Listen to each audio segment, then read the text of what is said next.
Good morning, good afternoon, everyone. I'm Florence Dombrico. I help leaders and teams building capacity for the future. And I'm delighted to welcome you in this episode of Self-Leadership for Leaders. We're on Season 2, Episode 2. And as you know, on this one, we're alternating session in English and session in French. Now, you're all curious, what is self-leadership?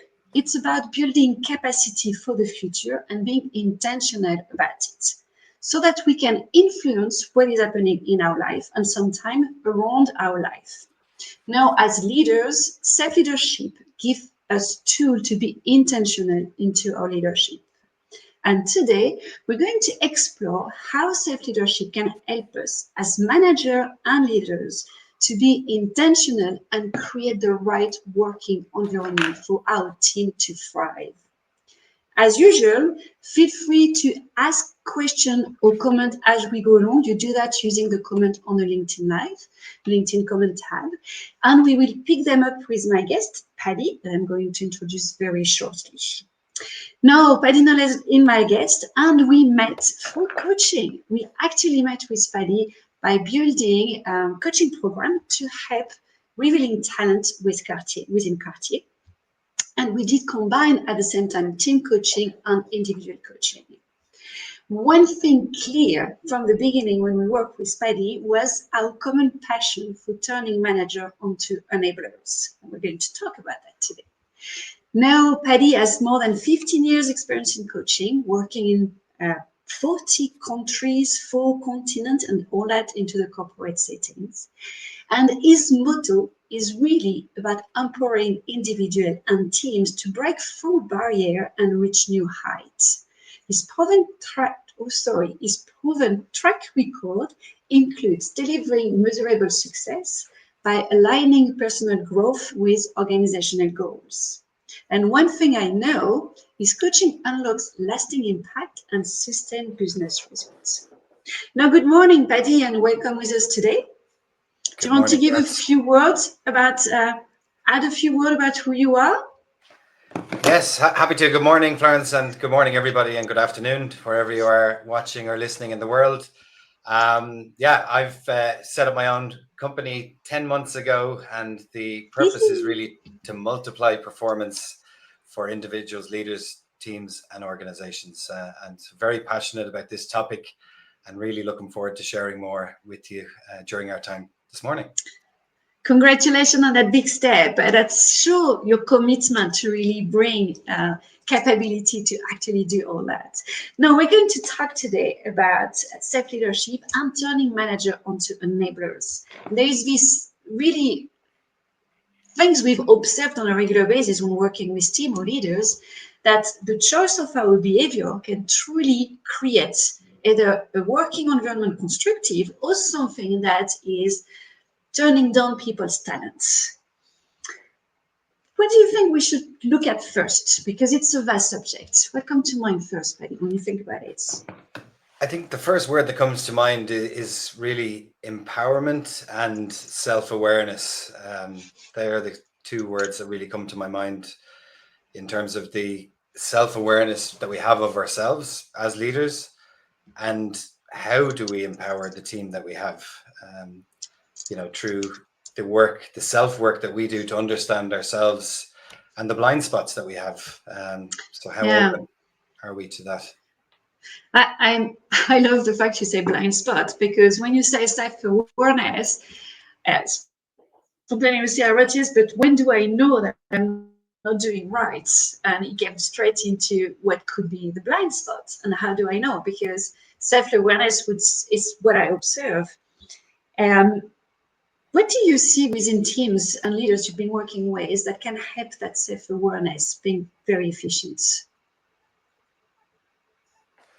Yeah, I think the biggest thing is the vulnerability to seek feedback. I think, really asking for feedback. It's a vulnerable thing to do, but it can bring awareness to things that you may not see, and perhaps the impact that's having that's accidental. You're not aware that you're really having a impact that may not be the desired impact that you're looking to have. So I think really the best that I've seen is they're actively asking for feedback. They're being vulnerable enough to hear what they may not want to hear, and really creating the psychological safety for people to be able to share with them about what they see that could help that person, that leader, improve. Um, that is definitely, I Yeah. think, behavior that. Asking for feedback would be a good one. Being able to give feedback would also be a good one. And it's true that before I give feedback, sometimes I have to cool down. And there I would activate my self-leadership capability to kind of step back before I give my feedback to make sure it comes from the right place. Yeah. What can we do in terms of our own self-leadership to help us be into the right place when we give feedback? Yeah, I think the reflection that we do before we first go to ask for the feedback, I think, really looking at a recent situation that went well or didn't go well, and how do you see how you created that situation or impacted that? I think that clarity on taking the time to understand ourselves first and being more self-aware also helps us to be more open to be able to receive it from others, because if we're not that self-aware, sometimes it can come as a shock when we hear something that somebody sees that we may not want to see. But if it's given in the right manner with the best intention, that's where you can help to have the biggest impact, I think. So really, the self-work that we do as a leader, to take the time to self-reflect, to really increase our self-awareness. So I think the mention of self is there. How do we look internally first to see how we are and how we're creating an impact by empowering people, or maybe accidentally having the opposite effect. How do you yourself do it? This self-reflection or self-awareness? Yeah, for me, it's about really, I think, nature and getting outside. It's usually through exercise or walking, where I take the time to try and stop and look at what happened, and to see what I would do differently next time, or what I would like to continue to do. I think journaling also, sometimes I don't do that as frequently, but that can really, when I see it in front of me on the page, it takes it outside myself, and helps me to process what happened, or how I can be more intentional the next time in a situation like that. I think the proactive preparation for a future scenario, with the best intention, how do I help enable the intelligence that I have within my team to help them have the intrinsic motivation to be able to operate at their best ability in their strengths. There is something really nice in what you're saying. That's notion of timeouts, and we all have different way to do the timeouts. And like you, I love actually going outside in the nature, switching off my brain, not switching it off, but letting my brain live its own life, while I do something with my body and nurture my brain with oxygen. And we know actually that exercise helps the brain to think. So there is something really nice here. But what I really like is that notion of timeouts. And funny enough, at working with some team yesterday, there was this notion of how can we time out as a team, and how as leaders we can help the timeout. Well, timeout is really about we pause, we reflect, we expand our awareness, and we do things different, or we start afresh, these notions. Um, what could what do we see sometimes within teams where our own self-leadership is impacted by that capability to do timeout? I think on an individual personal level, I think when working with teams, sometimes there is things that can trigger us that we're not aware of until it does trigger us. And through my work with teams, that's what I have noticed is, doing the self work to be able to hold the space with the team that I'm working with, and through the messiness that sometimes can bring, because sometimes the topics are not as clean or as beautiful as you'd like them to be. And, when I self-reflect on those situations, it helps to bring more clarity to be able to up my game the next time, to be able to self-manage myself in the situation where I recognize the triggers that I have. And that's especially moving from individual coaching to team level, where the complexity is even higher. I think the time out and time to reflect is even more important. That's I like the notion of moving from individual to collective on that added complexity, because something I say is, yes, as a manager or leaders, my attitude is key, so my choice of behavior is key. But within my team, if I don't have everyone being in agreement to do that type of work, I may not be able to have the team actually building up capability or competency. How can we help our team member by feeling they can do that self-reflections? Yeah, I think being curious really is key, to ask them, to ask them what it is they think related to that situation or that project, or asking them, really, when we look at becoming an enabler, what is it that you really want to do, that you have a talent for, that we don't see? And I think really the curiosity to ask the question, to understand first before we assume that that's what we think they're really good at, or that's what we think that they need to do. Really, when we ask, it helps to open things that we may not see. I like the ask first. Now we have a fantastic question from Nadia. Welcome with us, Nadia. And that question, we could probably look at it in 3 or 4 different questions, because there is quite a few things there. There is the notion that there is obvious issue but may not be seen by the team or the leadership of the team. It's a bit like, I always say we hide what we don't want to see because we do not know how to deal with that. And funny enough, here sometimes doing a timeout with a team and saying like, up, we time out. Can we see the elephant in the room here? What do you think it is? Can actually be an interesting one. But there is some other question about, how do we suggest, how do we invite senior management to see what is really there? How do we invite them to change their behavior if they do not see yet that there is a need for that? What would be your first take on this, Paddy? Yes, I think it's a really interesting question. Thank you for sharing.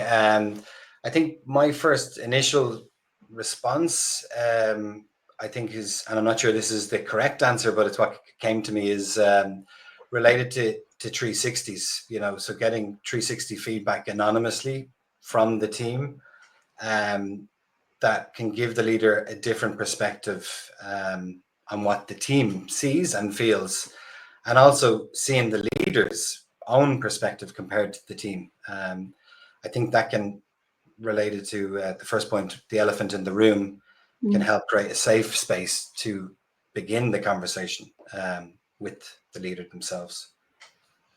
I like you mentioned the 360, Paddy. I'm sorry if I jump in too quickly because my brain was like thinking. Because there is way, I know sometimes people are afraid to 360 because, yes, from a feedback perspective, it moves your culture. You have to know there is a shift in your company culture when you start to really implement 360. But I see with teams, sometimes I start way easier by just having 4 or 5 key questions connected to psychological safety that I ask with a team, and it's made anonymous.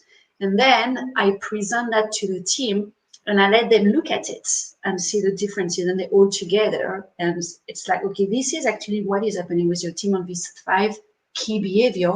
What do you want to do with that?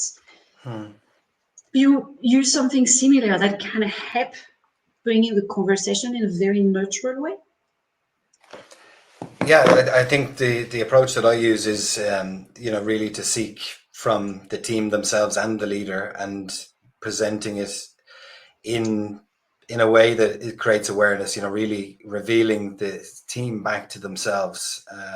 So it's not about any one individual, it's about the collective. And I think related to the topic of, becoming an enabler, if we're seeing patterns, from the team related to behaviors that are enabling that behavior from the leader, or we're not seeing that, I think holding the mirror up to the team and to the leader themselves, to see what's the reaction, what's the response to that, because it may not be as clear or visible. It might be the first time the leader sees that or hears that that's the case, when they think that they're. It reminds me, there's a great book by Liz Wiseman called Multipliers, and one of the concepts she talks about is the accidental diminisher. And they have the best intention and they're there to support and they're trying to enable, but sometimes, like for example the rescuer, they'll jump in to help and to save, but in reality they're diminishing that individual's intelligence because they're solving it for them. So the empowerment, like we said at the start, isn't happening. It's a great book that touches on that. What are the types of accidental diminisher, and we may have that behavior. I love you mentioned that book. We will put the link, the reference to the book in the comments. One thing I was thinking, it made me think about the mastermind we created for this talent development program we had. That was actually an open space. And somewhere, a lot of things we saw in that open space of conversation addresses some of the issues without us having to say something, because we had people at the same level exchanging on it. So Nadia, that could be something also that can be interesting if you know you yourself through assessment or comments that there is within your leadership way of doing some behavior that may not be as constructive as you want. You can approach it through masterminds and have people talking about it. One key element sometimes is when people have the best intentions, exactly as was saying Paddy, they don't know that what they're doing is not creating what they want. Telling them is not working. Having them see it then does help. So, okay, fascinating question, so related to psychological safety. So let's bring a bit of last thing on psychological safety and trust. How, as leader, our self-leadership can help building up psychological safety. If there is one thing from the self-leadership you would pick up, Paddy, connected to self-leadership, to psychological safety, what would you bring in? I think it's, for me, it kind of comes back to authenticity and vulnerability. Until we really know ourselves fully and we show our full self, I think that creates a sense of psychological safety. When people see you as who you really are, that creates a sense within the team that others can also show them full selves too. And yeah, creating that environment where people can come to you and share. Trust is so key to that. But I think it comes back to the self work and the self awareness that we do as leaders to create that magnetic effect that people come to you with trust and with psychological safety to share what might be the elephant in the room that no one else feels capable to talk about. You gave me a great idea of a subject for another LinkedIn Live, because there is really this authenticity keep coming back, and we had several episodes on season 1 linked to it. And sometimes people mix up authenticity and behavior. They're thinking their behavior demonstrates their authenticity when it's just a behavior. It's not what is underneath. But leave that aside for another session. If you were to wrap up, Paddy, some key points you really want our audience to remember about where we can help becoming an enabler. What would you take? 3 key points you'd like them to keep in mind? 3 key points. I think number 1 is curiosity within ourselves and curiosity within others, to really understand ourselves and to create an understanding from others' perspectives. And I think that links to the intrinsic motivation. How can you use curiosity as a tool to find the intrinsic motivation within your team to become an enabler? The best leader I ever worked for used to describe his style of leadership as it was like ice, where he is clearing the path ahead. You don't see what's happening, but it's to make it as smooth as possible. And I think the intentional approach to the work we do ourselves to enable others. Curiosity, intention, and focus on enabling others. Okay, excellent. That's I love the metaphor with the eyes. I can really see that with the people cleaning the path. Yeah. Now, before we wrap up our session today, a few announcements. The next LinkedIn Live is next week. It's on Tuesday. It's going to be in French with Gail Watson from Think Skills. But though we're probably going to have a bit of English in it because she's working from UK. And we're going to focus on self-leadership and learning. What in from our self-leadership capability can help us learn or trust our learning. Then coming soon, we are really delighted with Paddy to announce this coming soon. We are launching a new LinkedIn Live. So 4 coaches together. You have 2 here in this session and 2 others are joining us. We're launching a new LinkedIn Live, which is going to start soon. And it's called Teaming for Impact. And it's really about exploring how we can facilitate team effectiveness, team impact, and collaborate a collective intelligence. And last, and I realized I completely forget to remove the presentations. I'm sorry for that. Usually we have a focus on Paddy and I just get caught into the conversation. Last, if you're interested to see how self-leadership can help you reveal talent, individual and collective within your organization, there is 4 ways I can help you with development program, individual coaching, team coaching, or keynote and workshop. So just go ahead, book your discovery call to assess what option would create the highest impact for you or your organizations. And here is how you should have seen us for the conversation. I'm really sorry, I completely forget about that. So I'm going to use this one to say bye to everyone. Thank you, Paddy, for joining us today. And thank you Thank you. to our listener for being there, either the Thank you for joining. listener being live or the one joining us later in the recording. And I see you next week or in 2 weeks' time for the English one, in the next episode of Self Leadership for Leaders. Ciao. Thank you.